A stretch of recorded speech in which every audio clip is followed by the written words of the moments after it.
respected chairman of this technical session, respected co-chairman, reporter of this technical session, all the honorable distinguished dignitaries, scientists, researchers, ladies and gentlemen. I am going to present the finding of the research paper on mineral and peptide profile of Mirinda citrifolia leaves and fruits. As we all know that Mirinda citrifolia is very well commonly known as nonly, and it has been reported to known in various names such as the Great Morinda, Indian mulberry, beach mulberry. In Andaman Nicobar Island, as Dr. D.R. Singh has already presented in his presentation in the first session, it is commonly known as Lovani, Barmafal, Pongifal and Surangi, mostly by the tribal community, that is the Nicobaric group of people. This plant has been reported to widely grown and well adapted to the tropics and can be grown in fertile and almost all types of soil like the acidic, alkaline and the saline affected soils.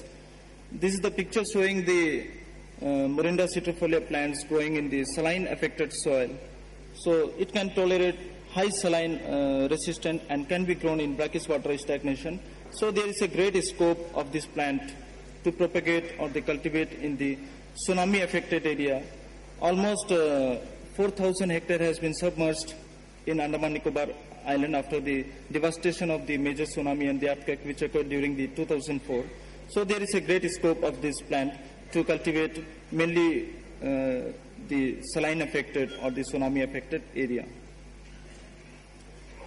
As the literature says that this plant has got very good nutraceutical value and very rich in nutrients, like Mirinda citrifolia has been documented to contain a mixture of compounds like anthraquinones, organic acids, zeronin, several vitamins such as the beta-carotene, niacin, riboflavin, thiamine, and some of the minerals like the iron and calcium.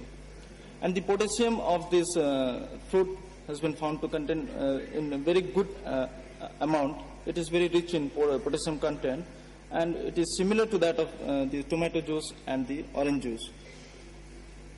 And almost all the components of this plant has been reported to have a value that is the alternative that can be used in alternative medicine and the herbal medicine like the seed, fruit, bark of the tree, stem of the tree, that has been reported to have various uses in alternative medicines. And some of the beneficial constituents of the noni include like the terpene compounds, caproic, caprylic acid, vitamin C and the alkaloids.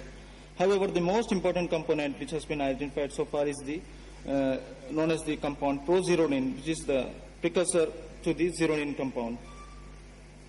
So this is the slide showing the various activities, that is the various multifarious activity of this plant, like antibacterial, anti-tumor, immune enhancer, anti-malarial. So it has got a wide range of therapeutic as well as the nutritional value. So Mirinda citrifolia juice, we can say that it is a complete health drink to consume as a part of an overall balanced diet. But as far as the research is concerned on the phytochemicals, there are very few literatures available in the overall worldwide, as only to date almost approximately 120 number of publications are available since the 1950.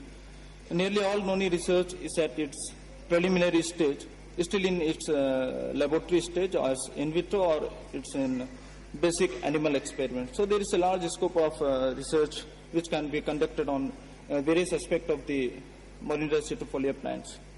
And despite the large market for juice products and research development, the nutrient and phytochemical profile of noni have not been extensively studied. And due to its high demand and as a source of the revenue generation, the detailed study on its nutritional benefit and therapeutic value are essential for its commercial exploitation. And after, particularly in the Andaman Nicobar Island, after the devastation of the tsunami,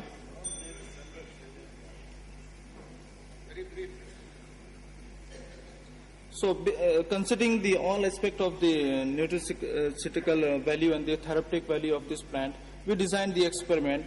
First part of the experiment was mainly to. Okay, sir.